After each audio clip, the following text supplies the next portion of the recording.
Yeah, 3, 2, 1, let's go. Boom.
All right, everybody. Happy Friday and happy Valentine's Day. Welcome to another episode of the Business Strategies Roundtable. Evan and I are sharing a little lunch date together. So we're going to get romantic and talk about some strategies. And he's going to share his entrepreneurial journey. And then in the second half, we're going to talk a little bit about preparing for launching with a product, which Evan just went through the experience of, and the different pitfalls that you need to avoid or that you should be wary of. I guess you don't need to avoid anything, but you should probably try to if you want to be efficient. And some of the things that you need to be prepared to consider as it relates to market research, because that's an extremely important part of going to market, is considering your market. And if you want to reach them, you gotta know who you're gonna be talking to.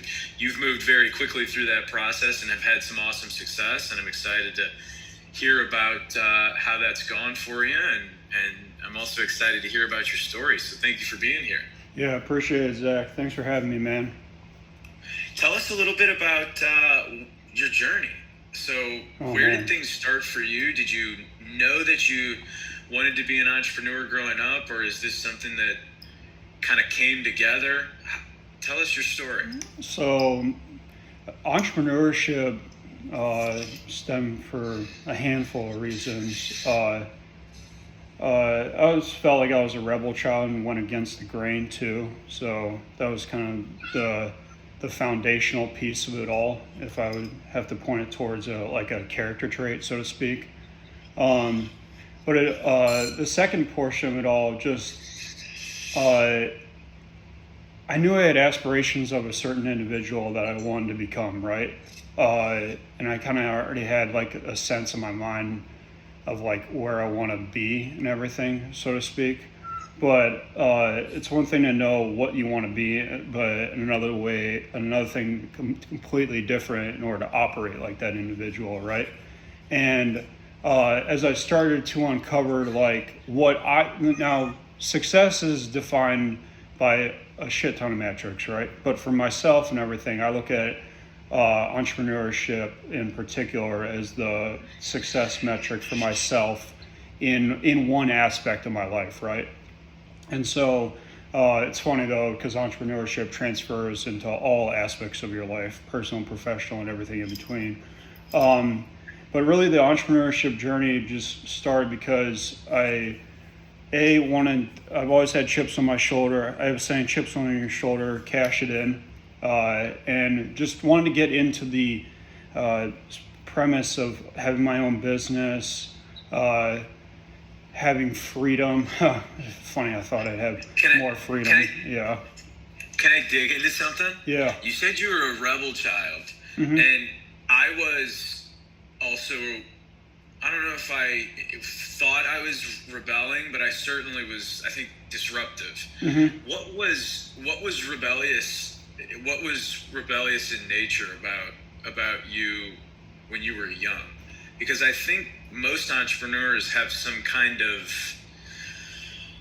willingness in them to go against the grain and create something that's new. Mm-hmm. Yeah. So tell me about your rebellious nature. Well, I mean, I think it stems from just a sense of, confidence and pride, if I'm being honest, of I don't want anyone to set the tone or the standard other than myself too, right? And a lot of people have thoughts but don't think about their thoughts, and they aren't able to correctly stand on their own 2 feet and everything without interjecting like what they truly want to, right? A lot of people let their journey or their vision or their path be dictated by the influence of something other than themselves, right? I'd like to take a more direct and centered approach and be able to pull resources into my own thought processes, as opposed to letting someone else kind of mandator and dictate that for me, so to speak. Classic examples I was one of the first, I was one of the only kids in school that listened to Jeezy and T.I., for instance, and everything too. I was big into that, and when I was young too, right? And it was always... What was the Rubber Band Man? Oh, T.I., yeah, T.I., yeah. And it just, stuff like that, and just, it was more than just one thing too, but the overall takeaway was I wasn't looking for approval, and it's one thing to say I wasn't looking for approval, but it's another thing to act, maneuver, and talk like it as well too, and I did both, right? And so did I have everybody agree or like me and everything too? But no, but I was okay with that too, you know what I mean? And yeah. I think and I'm almost thankful that everyone wasn't always agreeable with the route I went to, right? Because it wasn't typical in a lot of forms and fit and fashion, right? But that's okay though too, because I was more concerned about Evan's approval than the external approval too. And I think that premise right there, I think, is something that a lot of people hear, but they don't take true value in. Because once you take true stock of yourself, I wish people took more stock of themselves than in Tesla, and they might actually have something really foundational that they can fall back on too as well. You know what I mean? Because you can't short your own shit. You know what I mean? Yeah, I'm over the moon with that as an explanation of rebelliousness, because the idea of seeking your own approval and being your own judge, I think, is one of the most important and challenging concepts. You said, I think people hear it but don't take stock in it. I think the reason that is because it really requires the individual to you have to be able to consider you and your point of view. Mm-hmm. Then you have to be able to consider another person and their point of view. Yep. And then you have to be able to take that third step and zoom out and be the looker at the interaction that's happening, and be like, well, what do I think about what I did, mm-hmm. or what I'm doing, mm-hmm. or what I've done, or what I want to do? And so many people, and I can tell you this from firsthand experience, because I grew up in a situation that led me to be in fight or flight often, just because it was just the way things were. So I got to about 24, 25, and I was in a great job, and I was kind of ebbing in and out of fight or flight. I didn't really know what to do with it. And when you're in fight or flight, you're in that first person. There mm-hmm. is no considering the other person. There is no zooming out and taking stock of a scenario.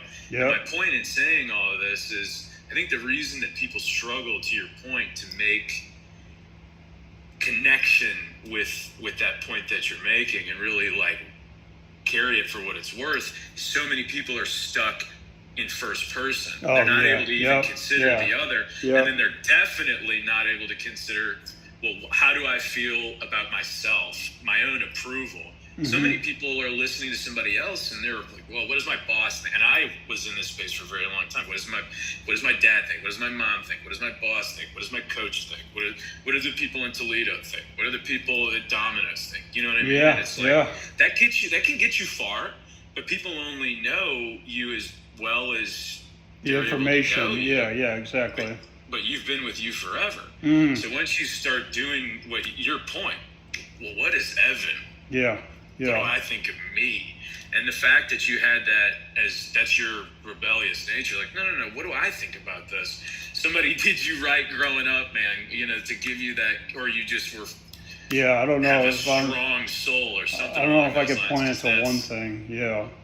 Yeah, Zach, you make a great point about like first person versus third person. One of the big things I've recognized with myself growing up, but is also extremely valuable to entrepreneurship now, is I consciously will look at third person viewpoint of myself and situations and surroundings. And I do it often too, right? Everyone's got their POV, right? But most people don't consciously zoom out and like look at like, what am I actually doing? How am I actually operating? Who am I hanging out with? What am I listening to? What am I reading? Like, what am I basically exposing myself to? And like, is that in line or in congruency with the individual that I'm trying to be, or is it not? And do you have the confidence or the balls to walk away if it's not, and everything too? And really, it ends and stops there. Properly. Yeah. To stand with the cognitive dissonance of like, oh shit, I don't want to do that, or I don't want to keep doing that, or I've been trying to stop doing that. I've been trying to stop eating ice cream at 2 a.m. for however long. You know what I mean? Yeah, it's like, of course. It's uncomfortable to look at the reality of failure or dissatisfaction, but that's the only way that you can like be present and take the next step. Of course. You know what I mean? And I'm not going to sit here and act like I'm holier than thou and always have it together, right? But that's the foundational framework that I try to attack a lot of decisions with, right? Now, I do not have it all together. I'm not going to sit here and act like I do, right? But like the framework, at least starts on a great like ground level too, right? You know what I mean? And you got to have a strong foundation for the building, right? Because I'm trying to be a tower, you know what I mean? And you don't want to be regular residential. You're trying to stand out and shit too. You know what I mean? Well, and you want to build something that lasts. And to your point about having a good foundation, if you're building your life, right? And especially we're talking about we're talking about your perspective on intrinsic motivation as it relates to entrepreneurship, but intrinsic motivation, if you're just, I want to build a good life for me, doesn't have to be a business, doesn't have to be anything, doesn't necessarily have to be that I want to stand out, but I'm going to build a good life for me. If you're focused on that as a core aspect of your person, you're going to have a good foundation. Yeah. What do I think of my behavior, what I've done, what I'm doing, who I'm surrounding myself, the content I'm surrounding, all that stuff, to your point. You're going to have a good foundation, and it'll be a good foundation for entrepreneurship. It'll be a good foundation for building a family. It'll be a good foundation for supporting a community, because you're being true to you, and you're the only one who can be true to you, because I mean, your wife or your parents, depending on what stage of your life, are the people that have been around you the most, right? Other than you. And maybe it's 40% of the time, right? Because you're away. You're living your own life. So you got to take stock internally. And that makes sense, that you found entrepreneurship in that way. Yeah, and and entrepreneurship is my vehicle, right, too, right? Unapologetically. Other people will choose a different vehicle too, right? And that's not a right or wrong too, as long as you just lean into the individual that you want to become too. Now, I'm not going to sit here and tell you to be X, Y, Z and everything. Just if you decide to be X, Y, Z, operate like X as opposed to Y. That's all. You know what I mean? Yeah. Oh, magic. I love that. I love that. Thank you for sharing that. So you had this rebellious nature. You were drawn to doing things your way. What did the career journey look like? Oh man. Did you do college? Yeah. So I was high school. It's funny. I had like a 1.8 to 2.0 GPA in high school, which is crazy and everything to think about. How did you feel with that? Because I have. That's a good question, Zach. Because the system, I don't think is set up. Obviously, you're highly successful, right? So you're being judged in a way by our system that maybe could make an individual feel all sorts of different ways. And obviously, it didn't nick your confidence, or at least too much. Yeah, of course. Success. So, how the fuck did that feel as somebody who's obviously highly capable and intelligent in an uncomfortable judgment space, potentially? Tell me how it felt. So great question, Zach, and I'm incredibly passionate about this topic too, right? Because the standard for success of which they measure on and everything too, right? I mean, everyone's finding out pretty quickly that like real world applicable skills, knowledge basis, network, and soft skills and everything are really the difference makers in folks today, right? And it's funny, like no one had that foresight for me back in school, but if you were to ask me between a whole host of attributes and having that, I'm choosing that every single time, that list I just rattled off. So there's that part too, right? So it's false information being portrayed as the truth too. And like I'm seeing through it all too, right? And everything, because the people at the time. Yeah, exactly. Because the people that are impressing that, unfortunately, the people that are impressing that information on me aren't in the room that I want to be in, right? They're here with me. You know what I mean? Like, and then there's no discredit to that and everything too. I believe teachers and everything too. How my sisters want. But you're intuitive and a good judge of people. Yeah, so exactly. You're hearing them tell you, and you're like, well. But I mean, how it feels. So going back to how it felt. So I think there's two different trajectories you could take with it, right? There's like the saying, like life is 5% of what happens to you and 95% of how you react to it, right? And I could have taken the mode or the mindset of like, damn, I'm not gonna amount to shit and everything too. Like, someone's gonna tell me what it is and everything, but anything that could add fuel to the fire is a good thing, not a bad thing too, right? And so it just added fuel to the fire, right, is really what it came down to, right?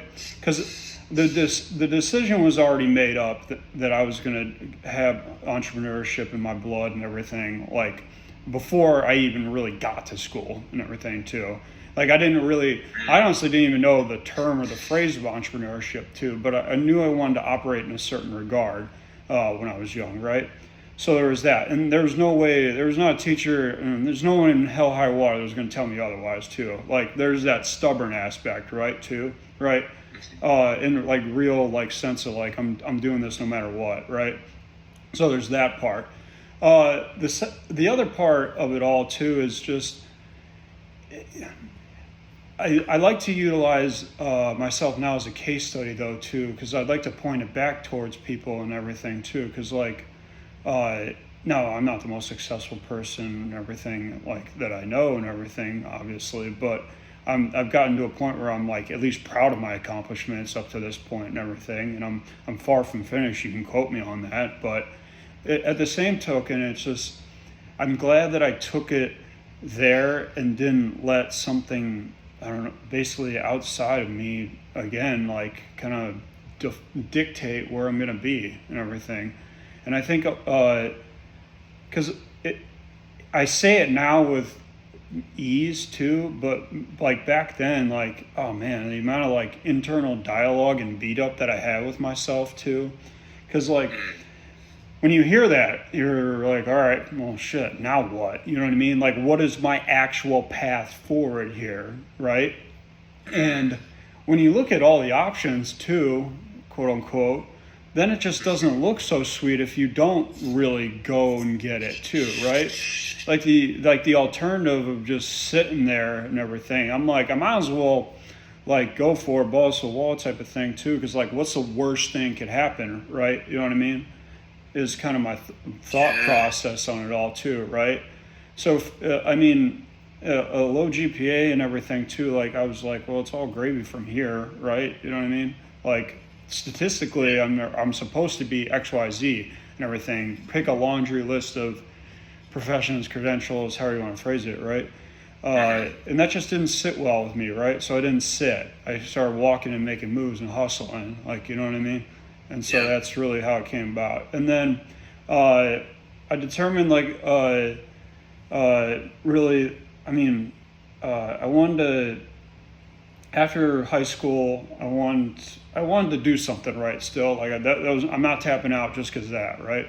Like, I'm going to figure out a way too. There's people who have done more with less, right? So hell's my excuse, right?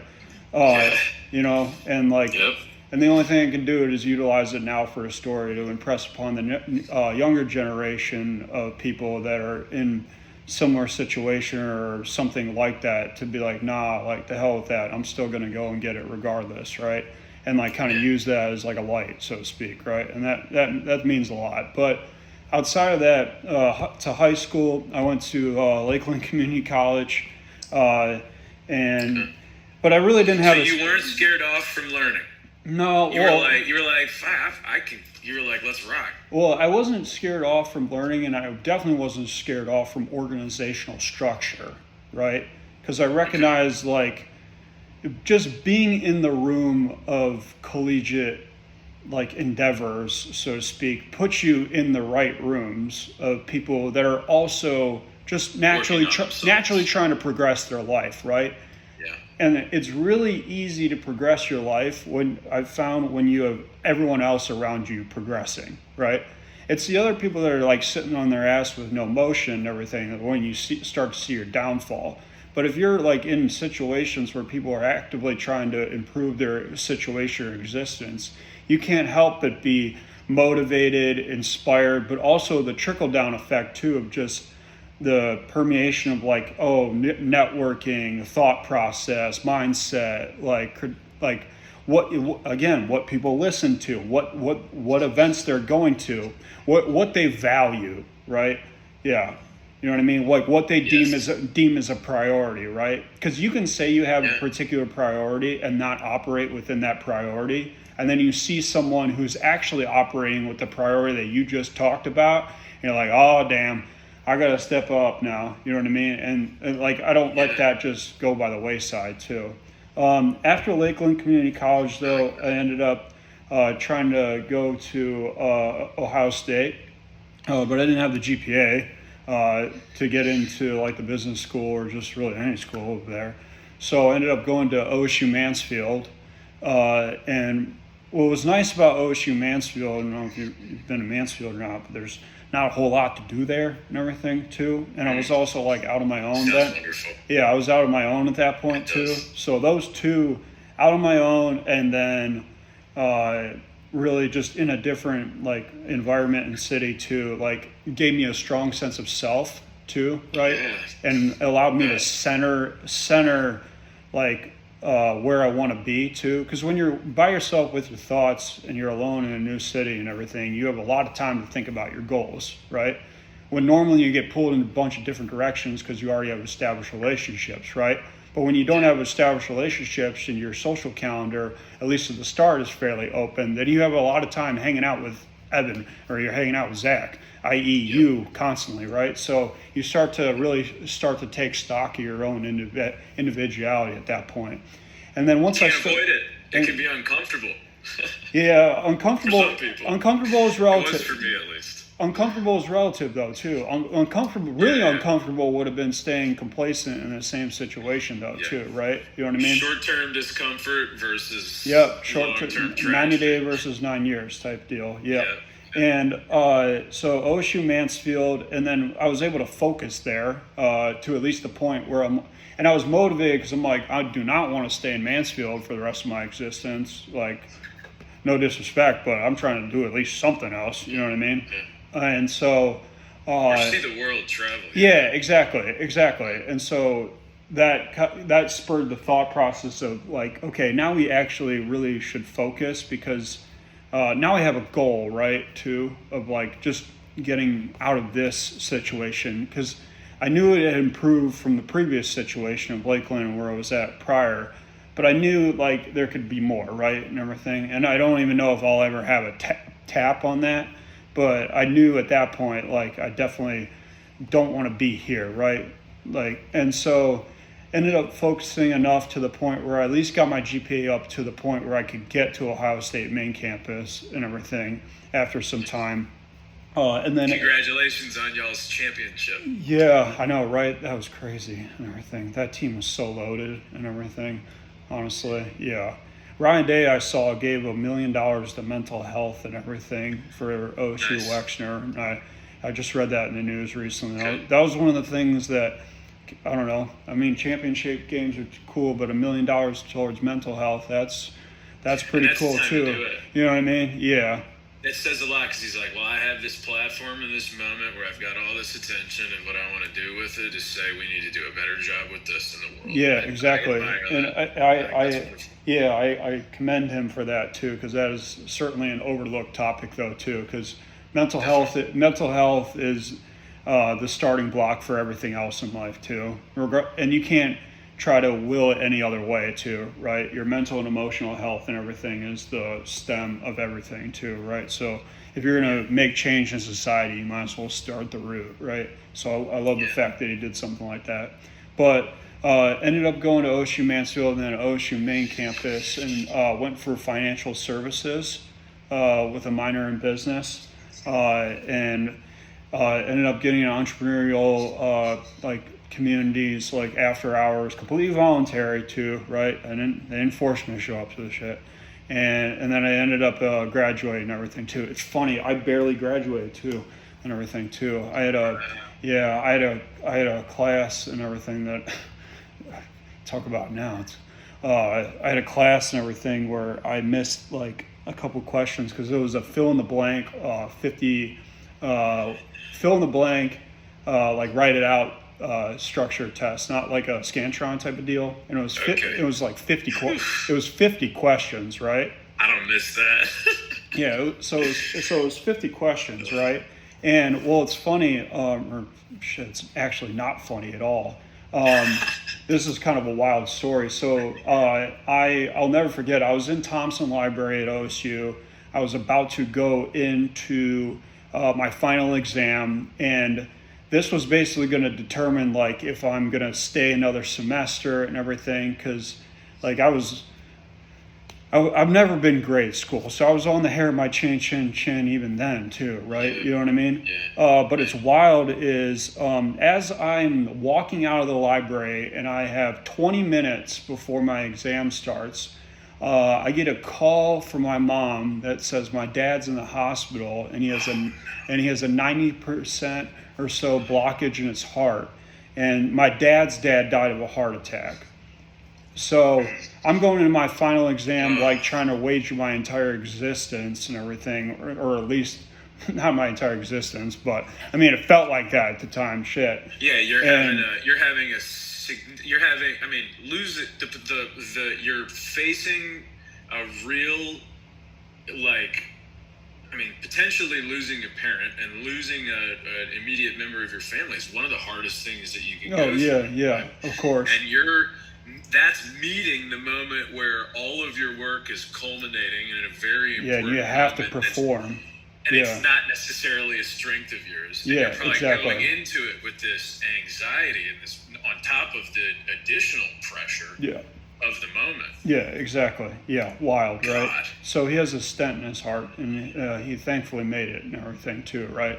That is like, I called my mom right after the exam and everything before I was even out of the building type of deal. You know what I mean? I'm like, do I need to come there? What do I need to do, right? But thankfully he's still here. But I mean, at the time though, because like you hear that, right? And knowing that my dad's dad died of a heart attack, right? And I never got to meet him. I'm like, this doesn't sound like a good trajectory or plan right now. Chips don't seem exactly in the right light or favor for this. So yeah, definitely created quite a bit of angst and everything. But I took the exam, and they're difficult questions, right? They're like, Lindsay and Todd have, and then they list out their assets, and they're trying to retire for this amount of years and everything at this lifestyle, based on market fluctuations, come up with a game plan, right? And there was like that in a handful of other scenarios, 50 questions, right? And what's really hard about that is I had to think about numbers while I have this beating in my background in my brain. I'm like and is my dad probably. straight? Yeah, exactly. So got done with the exam. Thankfully, I completed it. I was there 3 times minimum. I'm like, do I just say the hell with it? Try to postpone this or something? Like, I probably feel like I have somewhat of a valid excuse, right? But ended up turning the exam, and I'll never forget. I missed and I still have the email to this day. Shout out to Dr. Sherman Hanna. I missed the test by like six points, right? And it's 6 points curve and everything too. And I waited patiently and everything because I'm like, I just need 6 points to pass and everything too, right? I'm like, just please. I'm like, I'm not trying to do a whole nother semester, right? And I was able to get out of it and get done and everything too. I'll never forget, I went to a Winking Lizard and slammed a couple Long Islands and had a burger and everything in celebration by myself. Yeah, it was great. Yeah, because I was like sitting there because when I was waiting on the results, I was wondering, like, do I go back to my folks and go check out what's going on with them? Do I stay here? So yeah, you just had everything going on. Yeah, so that's... And it's all out of your control. Mm-hmm. You're not going to get there and be able to make sure things are, Yeah, that didn't... Yeah, I mean, I knew that conceptually or intellectually, right? But that didn't help at the time and everything, too. Right. My rational brain had gone out the window. Yeah. It was all stress. Yeah, so that's more or less the collegiate story and everything, so to speak. And then, boom, into entrepreneurship. Yep. Mm-hmm. Yeah, so... I started on the idea in college and everything too, right? And I was running a personal training business too at the time too, but I started to really get into it and everything, really like 3rd, 4th year type of deal, like kind of try to refine the idea, right? And it wasn't like this like straightforward path, right? There were 3 weeks where I'd focus on it intensely, and then a month would pass and I wouldn't do a damn thing with it. Like, it was a lot more chunked and everything than people may realize too. And that should give people a sigh of relief too, because I think there's this stigma attached to product development or entrepreneurship that, like, once you're an entrepreneur, like, it's all out 24/7, 365, don't do anything else, right? Yeah. But I almost like slow walked and then started to jog and then run into entrepreneurship, right? Because, I mean, I didn't even know, right? Yeah. I think your humility, a lot, and I mean, the main conversation we're going to have today from a strategy perspective is the fact that you had so much success with your launch so quickly. Mm-hmm. And I think there's something to be said for that slow approach and your recognition of, like, let me walk before I run here and let me put this together in my own time, as opposed to what is maybe traditional or the stereotypical thing for entrepreneurs. Yeah. To your point, to grind. You did it your way. Let me take it at my pace. And I mean... Yeah, and that's interesting to me. Yeah, I definitely took a longer timeline on it too. You know what I mean? Because, like, you made sure to get it right. Yeah, well, I'm not sure. I wasn't sure, right? You know what I mean? And I always say confidence is an earned trait, right? And I didn't have any confidence at that point, particularly at least on that endeavor, right? I had some form of market, like this would be something type of deal too, but I never at that point, I hadn't raised capital. I hadn't gone through any real engineering work. I hadn't really done any of the necessary grit work that's required for you to actually have a vote of confidence. So I was kind of more or less like tinkering and meandering with it too, to be honest with you, because I mean, it was an identity thing too. Like, as much as I was like, I want to be in entrepreneurship, when it came, I'll be honest, when it came come to shove, I was like, oh boy, this is a lot more than I planned or expected. You know what I mean? And I would be sitting here lying to you if I didn't like at least come up with alternatives in my brain at some point. I'm like, is there something maybe a little bit easier? But the path of least resistance is normally not the path you want to go down. And I've heard that, and that sounds so corny, right? And you hear that, right? But actually, in principle, in real life, when you're faced with hard decisions is when you need to remember that principle the most. And give a shit if it's on the wall. It matters if it's an application. You know what I mean? Yeah. Well, when it's easy, and there's no decision. Yeah. But when it's hard and you're sitting there like, boo, maybe do I need to do this? It's not a maybe. It's you don't want to do that, and it's decision time to do the thing or not. And usually you just until you make the right decision, you're just met with it over and over and over. Yeah, exactly. I've found. Yep. And I'm stubborn, so I've been met with them a couple of times. I'll believe it. Certain ones. Yeah, so... so you were taking your time. You said you were doing it in chunks. Yeah. And then I interrupted and was like, hey, that's kind of interesting. Yeah, so I did it in chunks, and then engaged with some students and everything who I actually still keep in touch with to this day about like doing some development effort on the product. And so we were whiteboarding in the OSU library, like just trying to figure this out, right? And then eventually, after going through the process, it was a lot of like, they had like they were engineers, so they had to get tied into capstone too, right? Which is a full-blown endeavor after class too, right? You can't just like half-ass that, so to speak, too. So it kind of just split our separate ways and everything on agreeable terms. And at that point, like, I'm like, all right, what do I do now, right? You know, everyone's got a plan until they get punched in the face, right? So I'm like, all right, how do I develop a product? How do I build a product? How do I start a business? Did you have an idea of what type of product you wanted to build? Well, I knew I wanted to do the automated silverware rolling machine after coming up with the idea and everything. Dishwashing, and then also the business competition at Ohio State. So I was in part of Business Builders Club at OSU. It was an after-hours thing. I feel it's commonly circulated story, but first 2 rounds were just kind of getting up there talking about it. Third round was market research. So just went around all the restaurants and bars on North High Street, Olentangy River Road, try to see if there is some draw for the product at all. Like, do people even give a shit, right? And so got some real world feedback, got some... That's pretty important, right? Yeah, for sure. How many people do you think don't do that because they have a technical solution? Mm-hmm. Because they're maybe a more technical, person.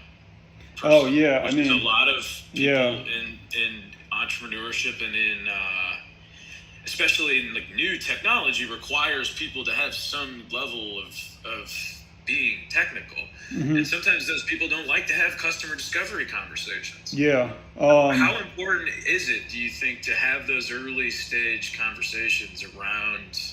So I've had hundreds, if not thousands, and I feel like I didn't do enough, honestly. You know what I mean? Really? Yeah. Wow. Oh yeah. Like, that is something, because the reality is if you don't create something that's valuable to the market in some way, form, fit, or fashion, then it doesnly matter, right? You know what I mean? Like, you don't have something, it's classic. Yeah.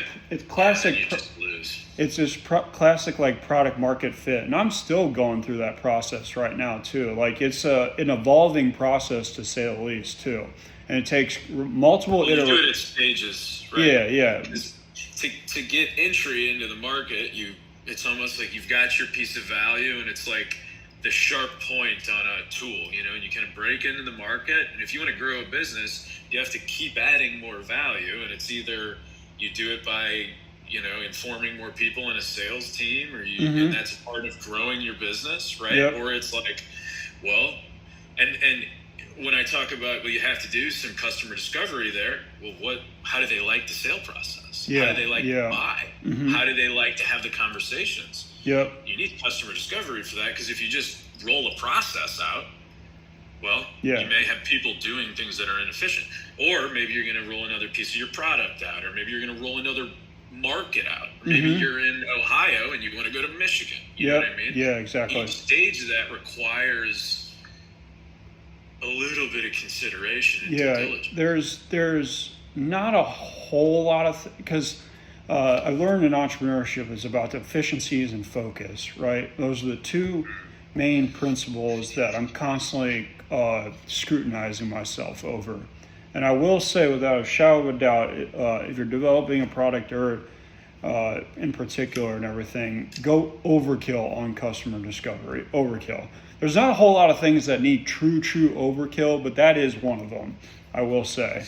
Like there are certain things now that I've gone through the R&D effort that if I would have known even prior and everything too, I would have expedited the process, expanded my market share, like really kind of added additional things too that might have been of value, really focused on certain parameters on design that would have fit better into certain metrics, so to speak, too. So it's not a perfect process, but it's process, right? Too, right?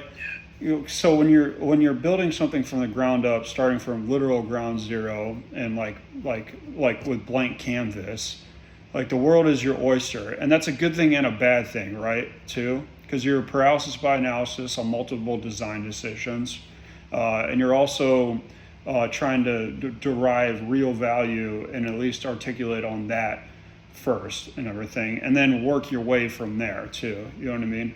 And I think I'm learning is you'll never be at a point where you're like, yep, I'm good, I'm done, completed.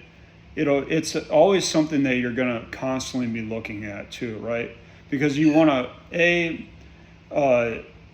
create a great product and everything or service that has a resounding and exceptional reaction from the people you're trying to engage with, right? Not necessarily because you're trying to sell the product too, but because you want people to be genuinely excited, because I enjoy that. You know what I mean? When people are like, I'm really excited for what you have going on. I derive energy from that too. So anything I can do to boost up external validation in the market and everything, even outside of just actual sales and everything too, is a great thing too, because then it gives me the perspective I'm really on to something too. Yeah, that's a piece of customer discovery in its own right. Yeah, exactly. It may not be a client or a customer, or but any perspective on what you're doing is a part of market research, because what the outside thinks about what a market is doing ultimately will impact how that market feels about itself. For instance, if the MLB started having baseball players play on tricycles, people outside the MLB world would have an opinion, you know, whether or not they watched baseball. That would probably impact whether or not that continued or didn't continue. Yep. And because it impacts the decision making of the people that are into baseball, right? Oh man, every time I go to a game, my friends that don't even know anything about baseball talk shit about how silly it is because of X, Y, and Z, and that you need to get better friends, but yeah. Well, you know what I mean. Yeah. You might have gentle ribbing or whatever. But to try to attempt to make the point, the social pressure, even from outside the market, can have an impact on the market. And people outside the market have perspective that can be valuable. So to your point, that's a part of the process of customer discovery. Yeah. And if before I throw the ball back to you, if I could add one point, I got really excited as you were going through this. You said, I feel like I didn't even do enough, and I started to get enough customer discovery, and I started to get feedback part of the way that if I would have gotten in the beginning would have expedited X, Y, and Z. And if I could just add to that point that you made, you might have a customer in the feedback process give you a nugget that you'd never even considered that might either be more profitable, might lead to the business's ultimate success, or might be a sub element or an additional element of what the business needs to be doing. But if you're coming at it from only your first person perspective and not getting any second person perspective, then you're only going to have your perspective. And yeah, did you hear him, everybody? Zach's on point with that one for sure. Yeah, 100%. Yeah, well, everything you said, preach, for sure. Yeah, yeah. Well, thank you for saying that. Yeah, thank you for letting sure. me cut in. Yeah. So I got a couple of questions here, and I want to be cognizant of our time. Do you have a hard stop at the hour? Yeah, no, you're good. You're good. Keep going. Okay, so we may go a little bit. Zach, one of the big things I love about entrepreneurship is like these types of interaction, because entrepreneurship is an anomaly in and of itself too. It's actually relatively small subsection of the population statistically, right? Like not debatably, statistically, right? And so I am able to offer a glimpse that most people may not have a full understanding and grasp on. And I've had countless people from multiple podcasts, pieces of media and everything that have came up to me, reached out and everything. And that is something that I'll take to the grave with me, is something that I find like truly valuable within my own life and everything, even outside of the financial wherewithals and entrepreneurship and everything that comes with it. Yeah. Getting to have the awesome conversations and the connections. Is that? Yeah, of course. And also, Yeah. I mean, even deeper level too is like I'll eventually have kids one day and everything, and now they have a digital paper trail that their dad was a badass and everything. Check out 50 podcasts he was on, you know what I mean?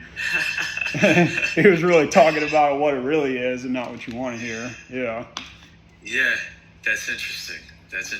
Yeah. I'll have to think more about that, and kind of muse on that. Mm-hmm, That's cool, because as I go, from my perspective now, I hope to have a family and stuff someday. But to your point, a big piece of entrepreneurship is connecting with like-minded people. Yep. And you just said that it's a small subset, and I have in my own life felt out of place in some instances. Mm-hmm. I've always had very welcoming communities, and I've always been able to make friends, but sometimes I have felt like people don't always think about things as deeply, maybe. Yep. And you don't need to, right? But a lot of entrepreneurs do need to if you want to be successful. Yeah. So it's been such a gift Yeah. to get to have these types of conversations in my own world, because it's like playing catch with somebody that understands how to play catch. You know what I mean? And like really break down and consider an idea. And it has been so much fun for me. And so again, thank you for sharing that. And that's a good point as well. Yeah, for sure. Yeah. Yeah. I mean, I think whether it's entrepreneurship or trying to be a professional athlete, once you start to operate in the manner of the person or individual that you say you want to be, and then start becoming it, right? Then one of the biggest like catalysts for growth is like quote unquote finding your tribe, right? Or like kind of surrounding people that are on a similar mission and everything, that can share the struggles and trials and tribulations, and that can be industry specific. That can be like professionally specific, that can be personally specific, right?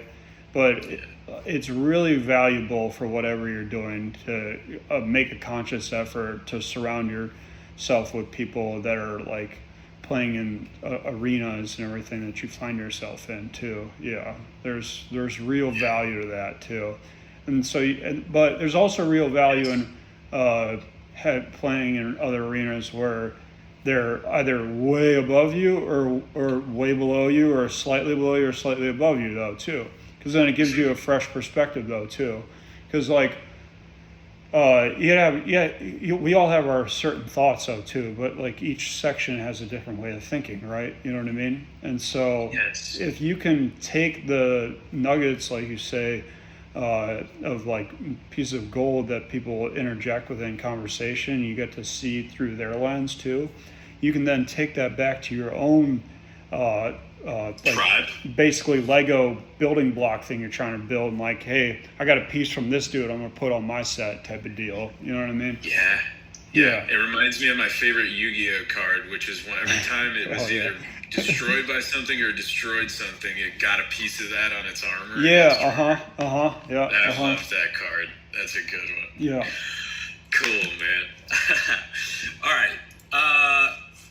So I want to explain why. So we're late in this for me to explain why I have the tildes around properly. But here we go anyway, because I'm going to start hitting you with my questions. So The reason that I put properly around that is I think that. So anytime somebody does a launch, it's typically, I guess maybe not anytime, but typically when somebody does a launch, it's from the heart. An entrepreneurial endeavor is a genuine, it's like usually a genuine thing. And typically there's a lot of consideration. So when I say properly, most people are in depth considering what they're doing, right? But maybe missing some things that are really, really, really important to lead to their ultimate success. Yeah. So when I say properly, I mean not just did we spend a lot of time and did we really consider our idea, but what is it that we need to do before we launch the product so that we're sure that we're going to make it to the next step? How do we do it right? And I think a few of those things we've already kind of touched on, and it's in-depth customer discovery and in-depth market research, being willing to play in pools above where you are and below where you are, finding your tribe. Those are all some key things that you might need to do in entrepreneurship in general, but you need to do in a product launch, because if you're not talking to the people, your tribe, the people that are going to care most about what it is that you're launching, then you're not getting good, golden circle or immediate ring perspective. Of course. If you're not considering above and below, you're not getting some of that outside perspective. Are there other things that we haven't touched on yet that should go into that tilde properly window? And now that I've explained it. Yeah, so I think the big thing too is outside the mechanics of talking to target customers, vetting providers and purveyors that are going to make sure that the quality control is in place, just a whole host of things, right? So making sure those are in check too, right? So not only their customer discovery portion of the customer, but also is the product in and of itself, the quality, everything in between, right? And everything, making sure that that's also there too as well, right? The other thing, and at least having a roadmap to improvement. Yeah, exactly. So you can have an MVP that's not perfect before you launch, but if you haven't done where's our strengths and weaknesses, it's going to be tough to get to the next step. For sure. I mean, I will say though, once you throw it out into the mix and everything, you're properly and you're prepared can sometimes go out the window and everything too, right? But being okay with that too, right? So for instance, I'm on version 2.0 of the Roller Express, okay, right? Machine that rolls. Tell us more about what the Roller Express is. We made it. Yeah, of course. It's a machine that automates the silverware rolling process for hospitality and healthcare space. And so one thing that we talked about privately, especially when we first started, or I think in our first meeting of each other was what a massive market that is. For a couple of reasons. One, it's well, I mean, I got my start in lawn mowing and trash, but then quickly after that in restaurants. And there are, I mean, everybody that sits down at that table, almost everybody, unless it's sushi and we're having chopsticks. Yeah, of course. It's going to have that rolled silverware to some capacity, whether it's a paper napkin or whatever. Yep. There are businesses that pre-roll silverware and ship the shit. I mean, it is a huge industry. Yeah, so of course. It's a big total addressable market, which is a wonderful thing to get, something we're going to get into more, considering total addressable market. It's a wonderful thing that you did for yourself in terms of setting yourself to tackle a major problem. Oh, yeah. And I guess in problem more opportunity, and the reason it's an opportunity is because all those waiters and waitresses, they don't want to sit down and roll that silverware. They want to do what they're best at, which is gab with the customer. Yeah. All those cooks and chefs and dishwashers, they don't want to roll that silverware. But here's the thing. That shit needs to get rolled for every customer that's going to sit down. Yep. So we've got opportunity. Yep. Right? And Did you see it that way right away? Or? Yeah. Well, it's human capital, right? And everything too, right? Like the value of a human life and everything is not something that could ever be discounted, right? You know, so I knew it was always going to be valuable due to that premise alone, right? Because you're dealing with the aspect of time. You know what I mean? That's why, like Uber, like all these places are like a big thing because of time. You know what I mean, right? Yeah. Like time is the most valuable asset and everything too that one can control or have, right? And so I knew off that premise alone that it was going to be valuable and everything too as well. I'm also starting to learn too, like now that it's like 2025, I still can't believe it's 2025. Haven't wrapped my brain around that. But as we're getting into 2025 and beyond too, with the AI and like really the like labor costs in particular and everything, just keep going up because everything else is getting expensive, right? And so you're seeing what would normally be just considered a menial task and everything is under scrutiny and everything because it's subject to payroll dollars, which are like after food spend, like number 2 for most owner operators and everything, particularly in the hospitality space. Yeah. Yeah. Not to mention the fact that it's highly taxed. Yeah, exactly. Yeah. I mean, I won't get into it, but the cost of labor is more than the cost of labor. Yeah. So and it's not always talked about because it's not a super popular conversation, but it's true. So to go back to introducing the product, though, so we introduced it to Rusty Bucket in Dayton, but that was version 1.0, right? Now we're on version 2.0. The difference between 1.0 and then 1.5, which deployed at Town Hall, and then now 2.0 and everything. And I received so much valuable feedback from Rusty Bucket and Bobby and Jacqueline's team over at Town Hall and everything over there, like to help improve the product too and everything. Worth its weight in gold. I'm forever indebted to both of them and everything because of it. And it's just a matter of recognizing though that like we had value proposition and we had a way to go about articulating that value through the product, right? But the nuances of features, user experience, quality, operational issues or operational inefficiencies or efficiencies, and a whole host of other things too, right? Those are things that we learned, quite frankly, on the fly, more or less. Like we had certain thought process and premise and direction too, but you really don't know until you're really out in the field though too, right? Because like you gotta, I don't understand how like all humans interact with something too. Like I'm gonna take 10 or 11 care with it because it's like my baby, right? But like someone who's like, I don't give a shit about this thing, like I got to look into that perspective, and not because it's necessarily a bad thing, but because I want it to user experience. Yeah, user experience too. Because I mean, the way I look at it is the product is really only as useful as how well the user can utilize it and everything too, right? Like I equate it to a gun, right? If you have a gun and it's got the coolest ammo and like best bullets and everything too, and it can penetrate like through like concrete or something crazy, right?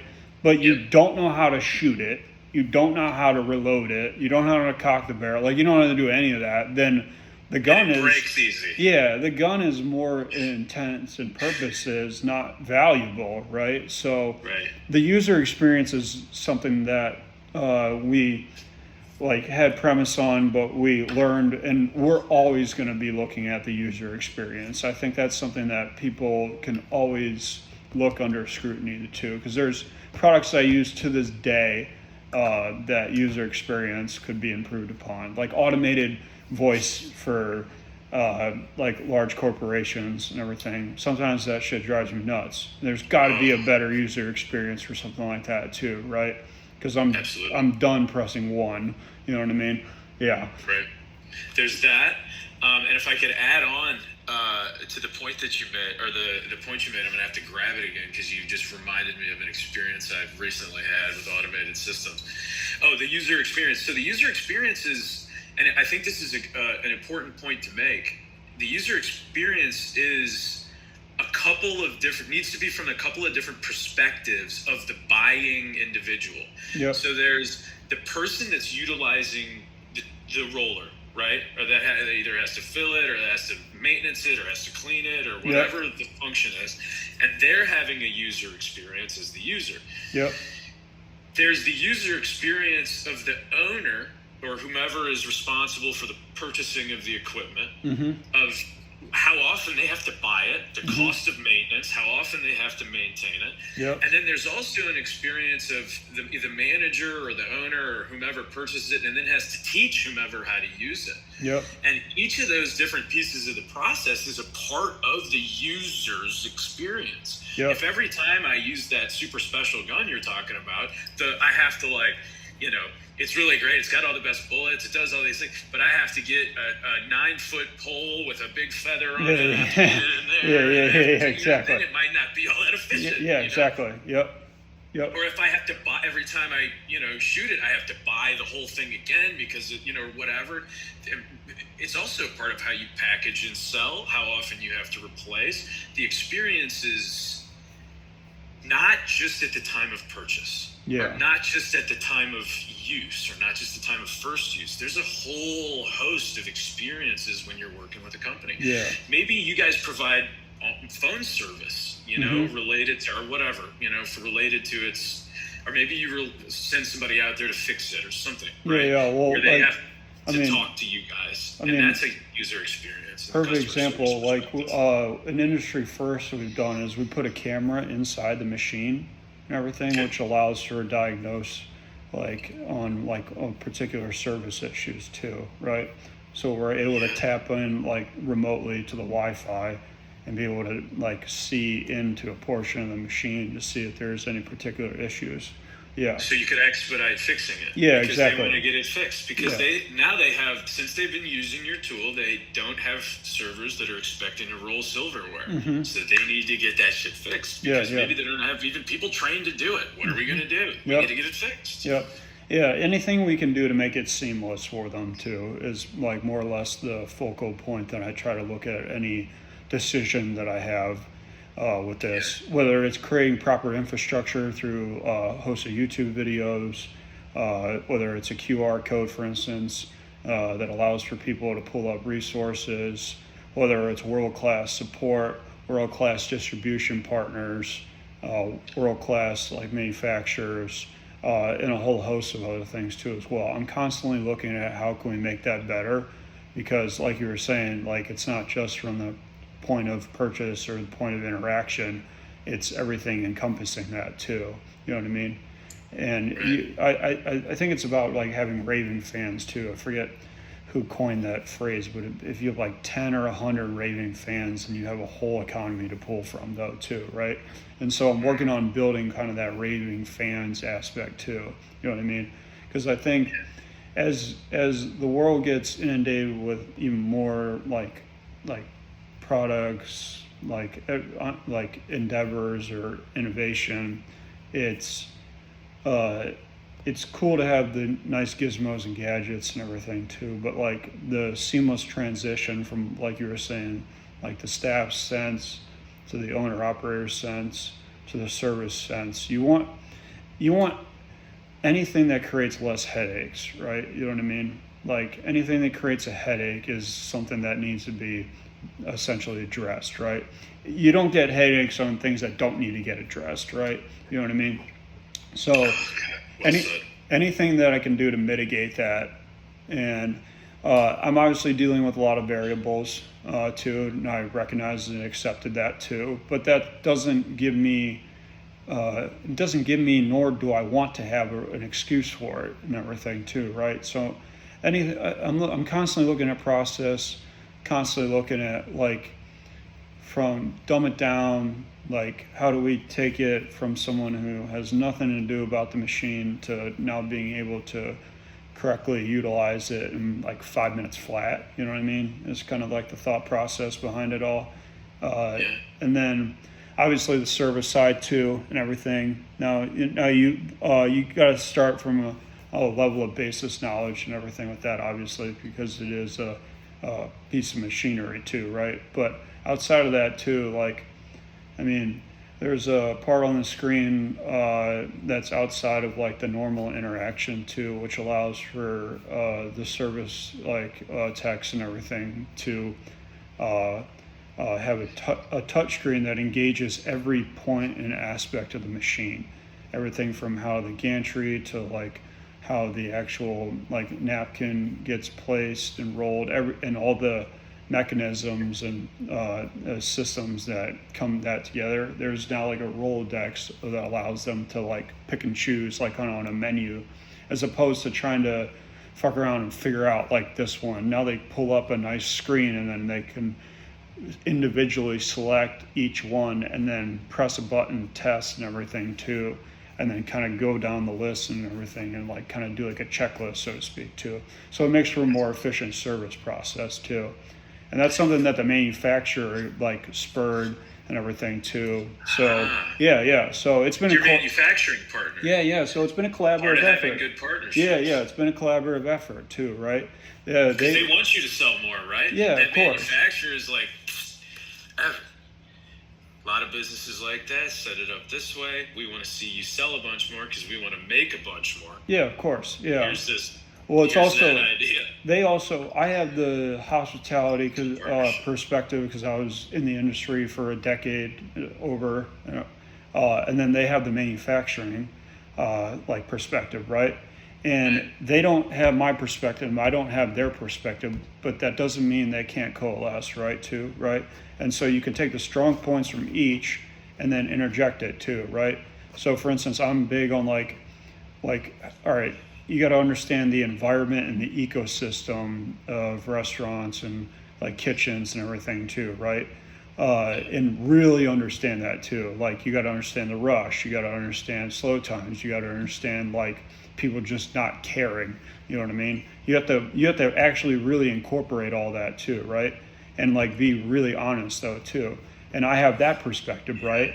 Then they have their perspective of dealing with other companies that have produced various products and everything, and like the applications and serviceability and how you can basically make that more streamlined too as well. So it's a commingling of the parties in order to create like a balanced effort.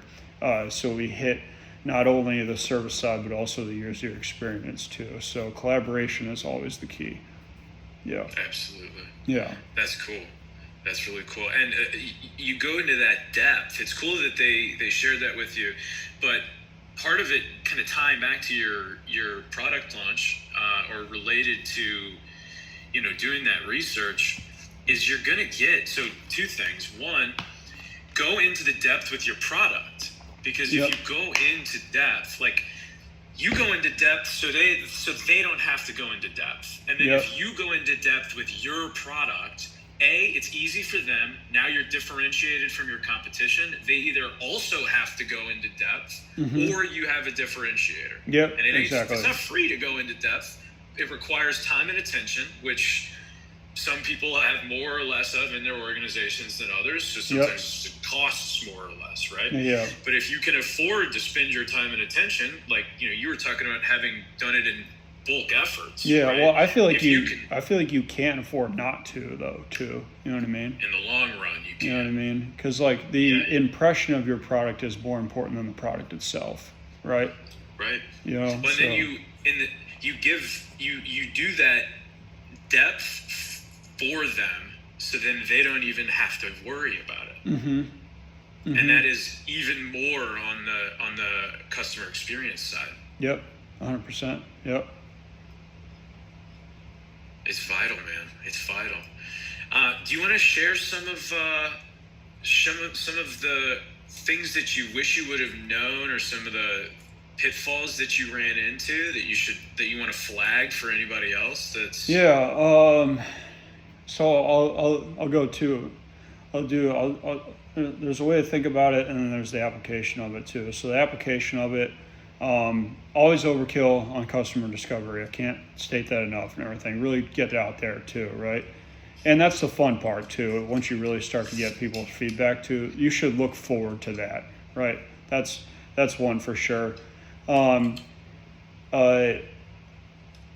Extend timelines for whatever thought process you have in your head by probably a variable a little bit more comfortable than you're probably used to dealing with or have dealt with in the past, right? Because society has this a predicated notion that certain things have to fall within timelines, right? But with entrepreneurship, when you're creating something from nothing, then you're really actually looking at it a different lens entirely too, and you're like, it's results oriented. It's not necessarily about the timeline, it's more so about the application, so to speak. And if you can get that done quickly or efficiently, more power to you and everything. I wish I was that lucky. Well, most people aren't though, you know what I mean? And so being able to approach it from that regard on the application side. So recognizing that there's going to be an iterative process, you're going to probably have to spend more than you're probably used to. You're going to have to basically go into the process a lot more in depth than you were planning, but going into that with an open mind too. And then like we were just talking about, the user experience, really, really, really look at that. I'd say customer discovery, user experience are one of the two, honestly, or the two like pitfalls to avoid, so to speak, and things that I'm learning about and trying to do better on, so to speak, with the like current company and product now too. So that's something I would look out for wholeheartedly. And then the mindset side of the coin too is again timelines, but also not everyone is going to love your product as much as you will and everything, and being okay with that too, and still being able to promote your own shit, so to speak. You know what I mean? Because you believe in the value of what you're doing though too. You know what I mean? And and just recognize that what you're getting into doesn't have structure, right? By nature, right? Entrepreneurship by default doesn't have structure, right? And so recognizing that comes with certain parameters too, where there's not always straightforward path and process and procedure to follow. So being able to handle the chaos and of the nuances is something that I cannot state enough is important to incorporate within your mindset and your mind frame of how you look at developing products and companies. Because if you come at it from this notion or this thought process or this stance of, I have this like flow chart in my brain, right, of how this is going to go, that flow chart's going out the window. Like, you might think it's not, and it may not on step 4 through 8, but then 5's going to hit you, and then 5's going to send you back to not even 0. It's going to send you back to -2. You know what I mean? And so just understanding that, you know what I mean?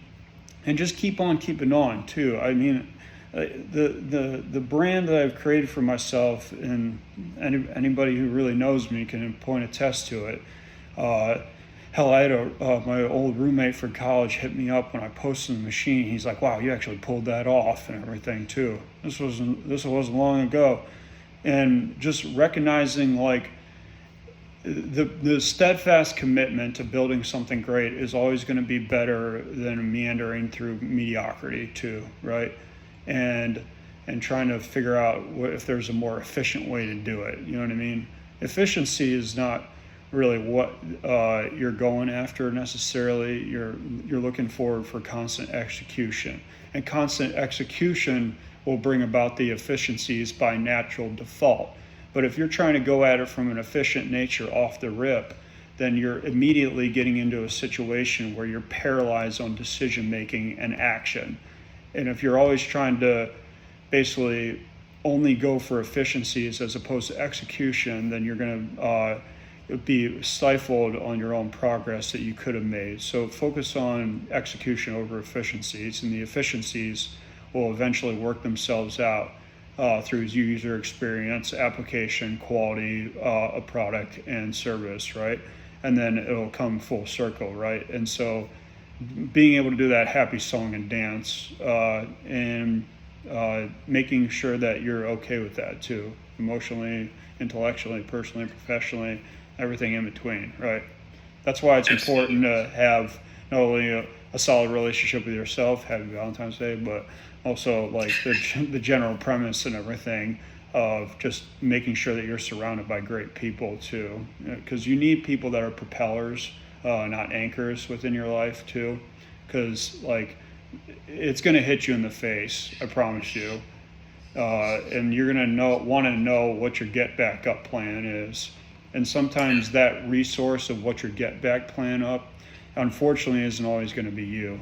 It might be a different environment, person, perspective, but in more or less 9 times, or an article or a video, but more or less it'll come from something outside of you too as well. And being receptive to letting that in while still having self-esteem tied to it too as well. Because like that will get battered more than once when you're going through the process. So those are the things to look out for, I'd say. Yeah. I adore what you said about the plan changing. I'm also in a space with my own entrepreneurial journey that is certainly in the earlier stages. And to your point about being comfortable with the plan changing and that being a part of the process that you need to expect, because you're in such a fluid space. I think that's a really, really great point. And I would add one thing to it, which is set a consistent cadence. In addition to those things that you said, which is have a good support system, have people around you to give outside perspective, make your plan, but be comfortable with your own self and willing for it to change. And then in addition to that, you need to know ASAP when the plan does need to change. So having a consistent system for analyzing how is the plan going? Are we on course? Are we on the right trajectory? Do we need to make an adjustment? Can be really important. So for myself, I don't always do it, but I have a nightly routine that takes me through some of my goals. It takes me through some of my objectives for the day, for the week.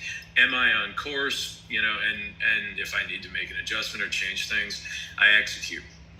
For businesses, when I was in the Domino's world, we would look at profit and loss statements every period, sitting down religiously with the general managers and saying, well, this is where your money went. This is what the profit is. And working with them towards going forward. You hear about in technology spaces where you're having business reviews, with your customers, and you probably do that with the people that you service, where you're like, hey, how's everything working with the silverware? All of those are moments where you can analyze, are we still on the plan or does it need to change? And if you can incorporate that into your everyday life or your every month life, then when the plan needs to change, you won't fall apart, and you'll be able to continue to be strong, put a new plan together, and know, well, this is a part of the damn process. Yeah, exactly. The other thing too is like interjecting the necessary changes and stuff like that too, right? now that you have now that you're in the arena, right, and no longer sitting on the sidelines too, you're now in a situation where like if you take that iterative feedback and then implement it, you're now actually making real progress. You know what I mean? And that even if it takes a little bit longer than you may have wanted to and everything, you still got there. You know what I mean?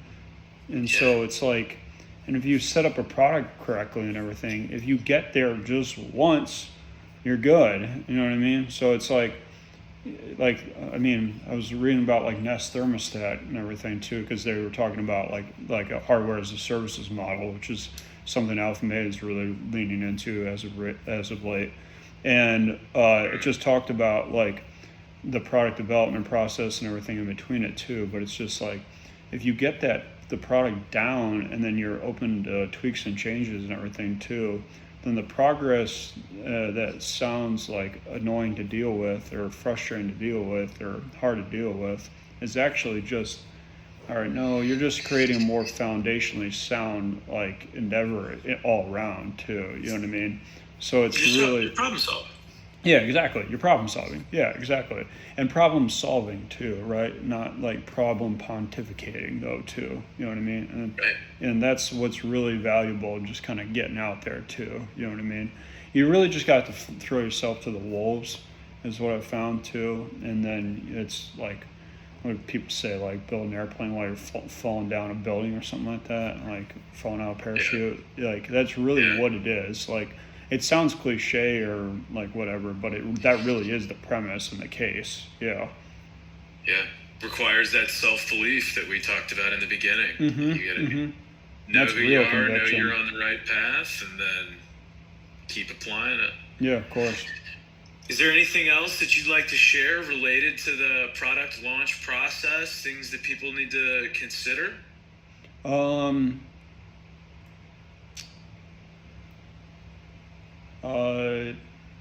Understand to think about even creating a product and everything too, right?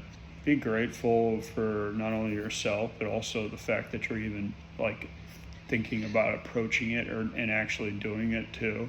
Like give yourself a pat on the back for that regard, because it's like not for the faint of heart. And like one of the big, like as I'm getting this out into the world more and everything too, I know there will be a trickle down effect, not only because I'll be giving back people time, but also just the entrepreneurial story too, and like being able to help both out too. So you're doing something that's bigger than just you know what I mean? And it also really starts to get you to think honestly about like creating like generational wealth, like, and then how you can create other products, how you can create other businesses. And those are all phenomenal, abundant mentality,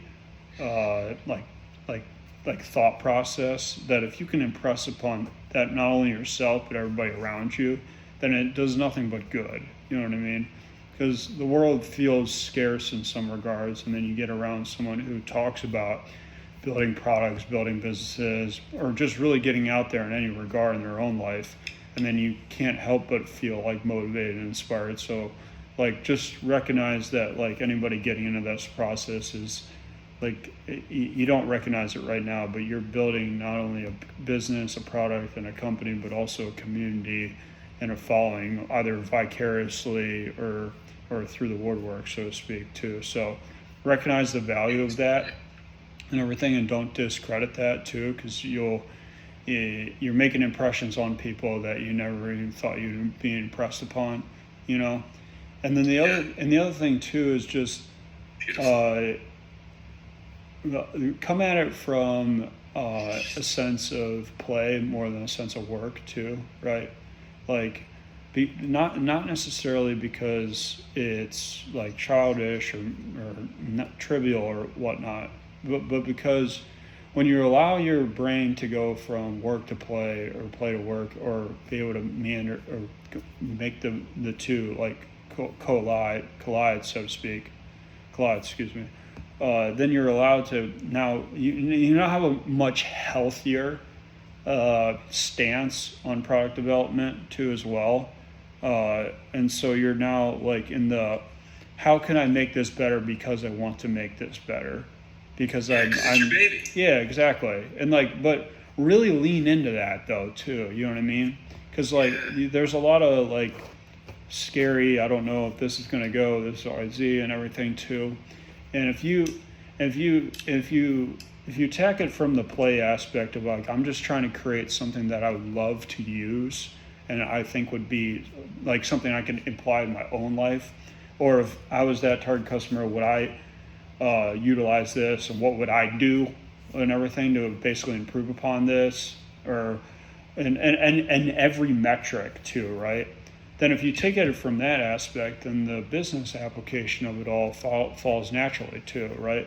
There seems to be this like weird, I see it like between product and business, right? It's almost like the product is one thing and the business is an extension of the other two, right? But actually the product is a natural flow into the business, because once you create a great user experience that has a value proposition that's truly tied to an empathetic viewpoint, then the business side of it takes care of itself if you can get the numbers and the quality control and the process and production in place too, right? But you need to start from that focal point of play and like thought process of like, how can I create something that I love, you know what I mean, and enjoy, as opposed to something that I despise, you know what I mean? And constantly be looking at that too. Like, don't let like the iPhone 16 or 17 just came out or some shit, right? They are still coming out with new versions. Now, some people could say that's a revenue grab. New ways to iterate. Some people could say it's a revenue grab or whatever and everything. But in the grand scheme of things, too, just the difference between iPhone 1 and 16 like is real. And like most people would stop on iPhone 1 because that was a pioneering technology, too.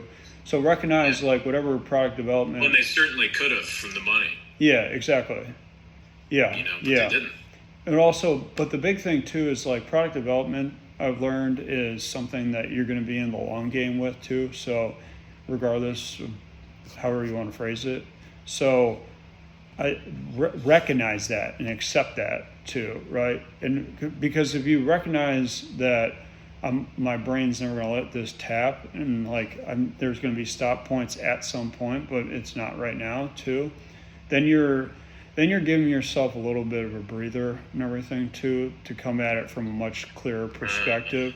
Because if you're trying to like beat your head down on like certain like mechanisms or metrics and everything, or certain quality aspects that you're trying to hit and everything, and you're never gonna, and this is it and everything too. You take the fun out of it. Yeah, well, it's also like done is better than perfect too, right? You know what I mean? And so that's, you can always reiterate. Yeah, exactly. And well, I mean, perfect with no motion is worse than done with motion. You know what I mean?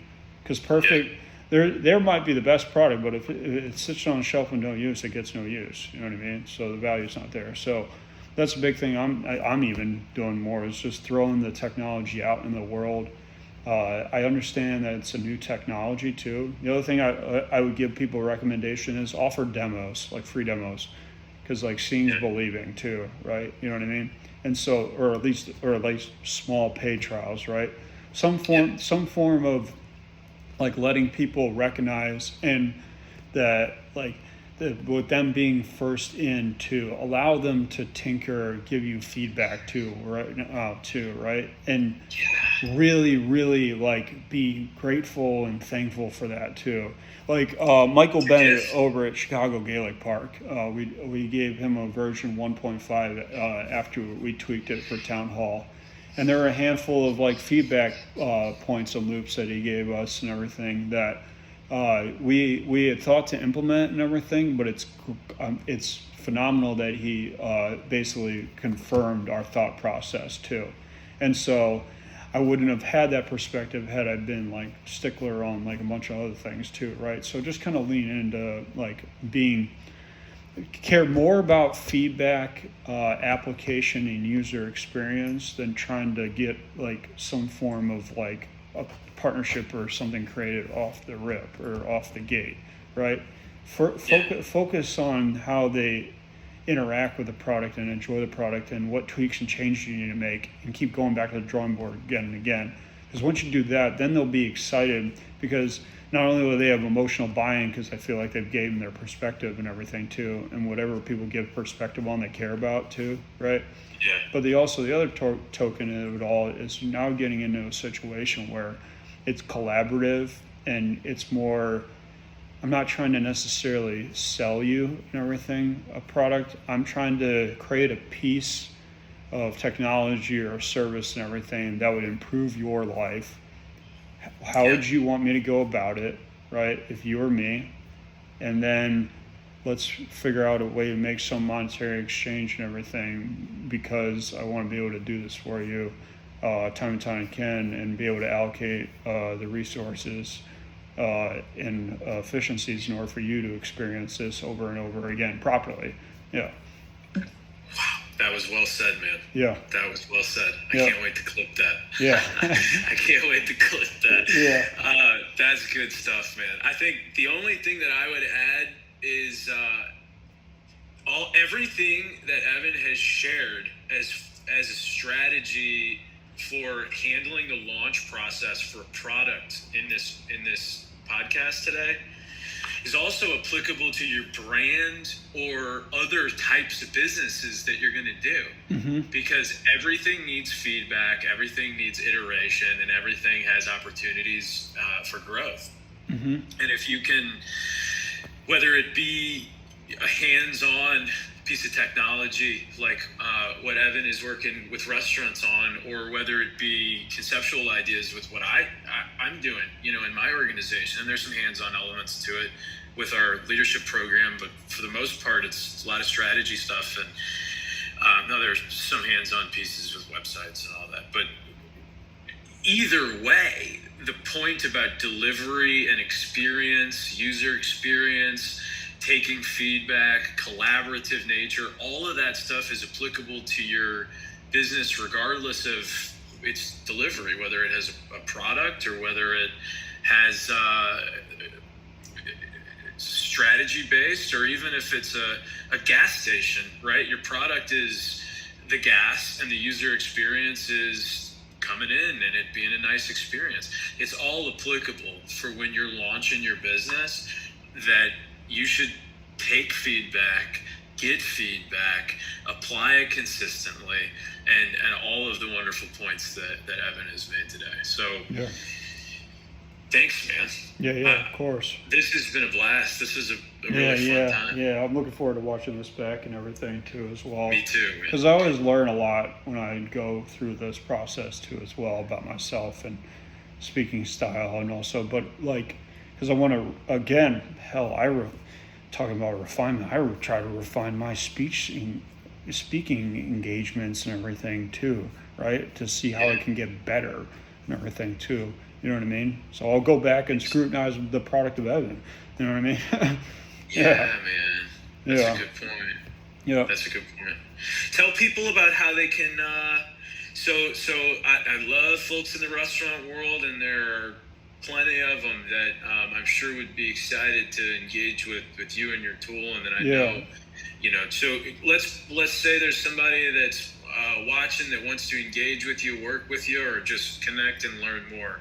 How would somebody work with Alphamated for in the business world, and how could somebody get a hold of Mr. Evan Duignan for other things? Yeah, so website is www.alphamated.co, so feel free to reach out. We have an intake form and a contact form on there. Personal Instagram's Evan all day, and feel free to shoot me a message and everything too as well. Those are probably two best ways and everything for sure. Yep. Awesome, man. Thank you so much for coming on and sharing your expertise, and you've given me a bunch of perspective over particularly the past week or so that has been for sure, man. Very appreciated, and you as well. You're awesome, man. I'm excited to continue to get to know you more. For folks looking for more TriUnity Strategies content, I recommend checking out our website in the events page. We released a bunch of free and low-cost workshops. We're running our leadership and skills development program actively now. We've taken in a number of new program members over the past couple of weeks. We're really excited to see progress there. And we're going to be continuing forward with all of our awesome content. So if you're looking to learn more about TriUnity Strategies, check out the website, check out the events. And again, Evan, thank you so much for helping us make some awesome content and sharing your journey with us and your strategies. And I hope you have a awesome Valentine's Day and a great weekend, man. Yeah, of Thanks course. for coming on the holiday. Of course. Appreciate it, Zach. Always. Absolutely. Bye, everybody. Have a great weekend.